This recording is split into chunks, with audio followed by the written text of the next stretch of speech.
Hello and welcome to another episode of Sport Tales. Just as Jai Shah gets ready to become the fifth Indian to be the chairman of the ICC, I thought it was a great time to look back at the whole journey. Now Jai Shah, an Indian becoming the chairman of the ICC, doesn't raise too many eyebrows. It isn't really out of the ordinary.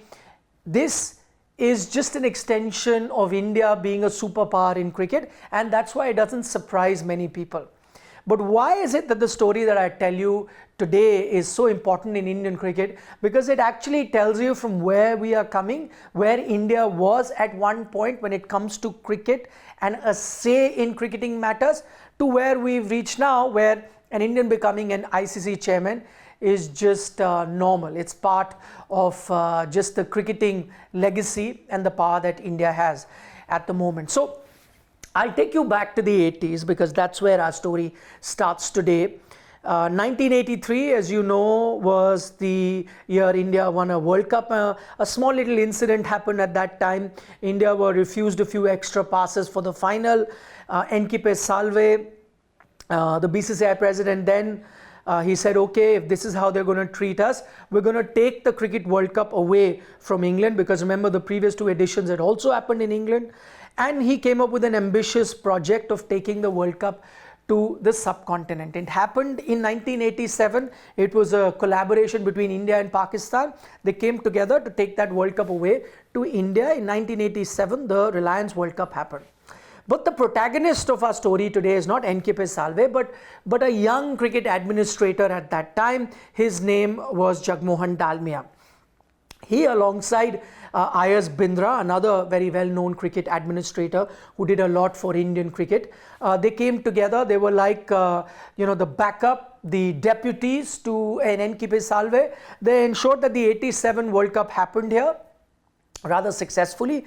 But from there on, after N.K. Salve, the BCCI president from there on left, it was Ayaz Bindra and Jagmohan Dalmia that took the reins of the BCCI from there on and took it from strength to strength. They fought together against Doordarshan in 93, where they won the case. Before that, BCCI had to pay money to Doordarshan so that Doordarshan could show the Indian cricket matches. From that time onwards, they started getting money for television rights. That's a very landmark case that they won.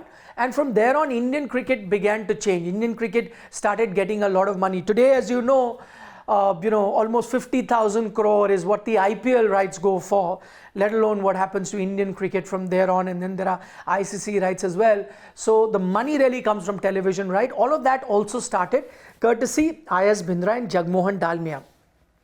But this story is about Jagmohan Dalmia because he was the first Indian to become the chairman of ICC. It's the path that he paved that was later followed on by the likes of N. Srinivasan or Shashank Manohar, Sharad Pawar, and now Jai Shah, who will be becoming the chairman.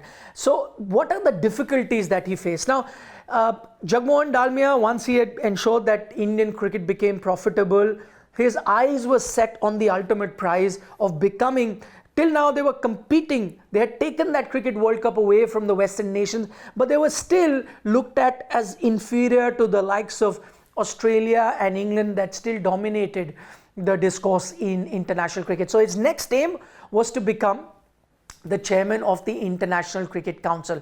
How is it that he went about it? He first started lobbying. He knew that it's all a question of votes. You have to win. And he slowly and steadily started building the Asian bloc. He started getting, other test playing nations in the Asian bloc like Pakistan, which had already collaborated with them at the 87 World Cup, ensuring a vote from them, like Sri Lanka.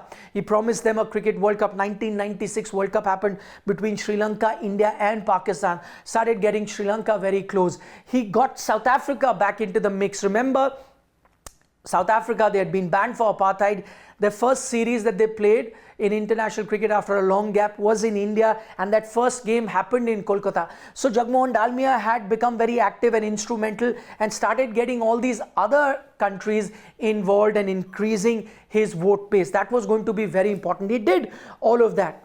But once ICC knew that he was eyeing that post, ICC tried their best to ensure that an Indian does not become a chairman. What did they do? They first started, pitting IS Bindra. Remember, IS Bindra, Jagmohan Dalmia were one team. They started pitting IS Bindra against Jagmohan Dalmia. That divide and rule, which we often saw, started happening here in cricket as well. And the partnership of IS Bindra and Jagmohan Dalmia broke because the ICC thought that's how you can weaken Jagmohan Dalmia. But they had another thing coming. Jagmohan Dalmia still kept at it. He still kept fighting for that ICC chairmanship position.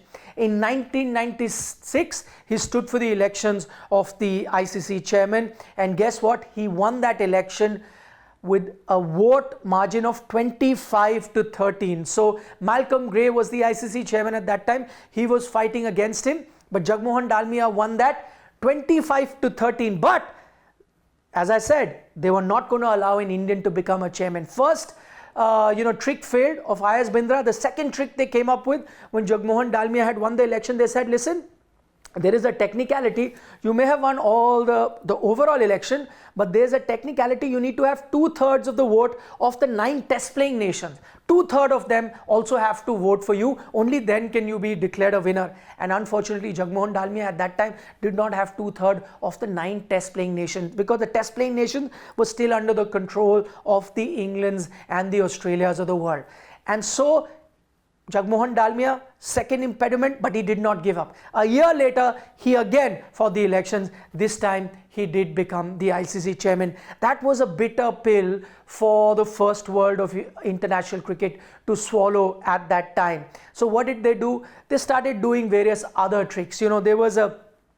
There was an article in an English newspaper which effectively, if I remember correctly, said something that now international cricket would be controlled by dirty hands, referring to Jagmohan Dalmia. Dirty hands meaning, the guy who was always trying to grab power, trying to grab money. Those are the kind of headlines that the Western media wrote about Jagmohan Dalmia. But that didn't deter him.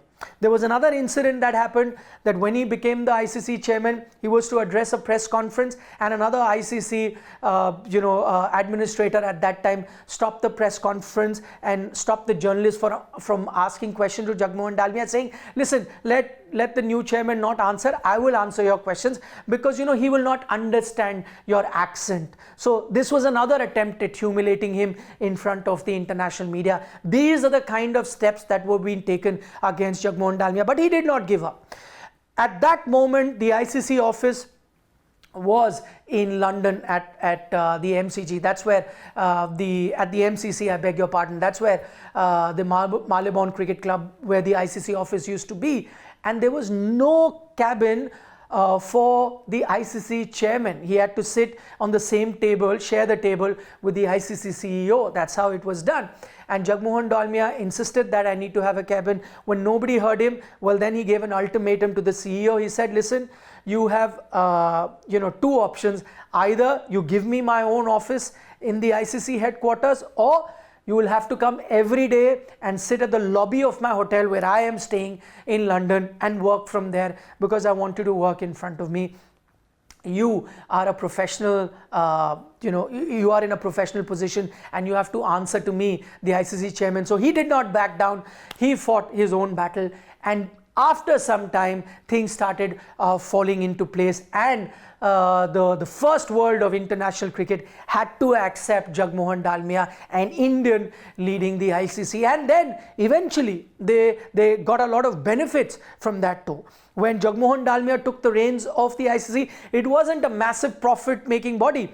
By some estimates at that time, the bank balance of ICC was just £16,000. That's all that they had in their bank account. By the time Jagmohan Dalmia left as the chairman of the ICC, he had left ICC richer by £17 million. That's how much money he raked in for the ICC. That's where his brain worked. That's where his strategies really worked for the International Council. One of the things that he did was that mini World Cup that you saw that happened in Dhaka, which really brought in a lot of money to the ICC coffers. That was one of the steps that he took, which later became the mini World Cup as well. The other thing that he did, he included a country like Bangladesh into to the first test match that they played in 2000 against India. That not only guaranteed him another vote from the Asian bloc that would empower the Asian bloc to fight against the first world of international cricket, but also would ensure more and more participation in test cricket. Those are the steps that Jagmohan Dalmia took. After he was done with his ICC stint, he came back to the BCCI, fought an election again, became the BCCI president later as well, and also fought for the rights of Indian cricketers in terms of the money that they got to pay. So remember, now we all, maybe the current generation that enjoys the fruits of India really flexing their muscles at the international level, where India gets the lion's share of the profit that the ICC makes. It all might seem easy right now, but it wasn't so easy to begin with, and that path was paved by none other than Jagmohan Dalmia.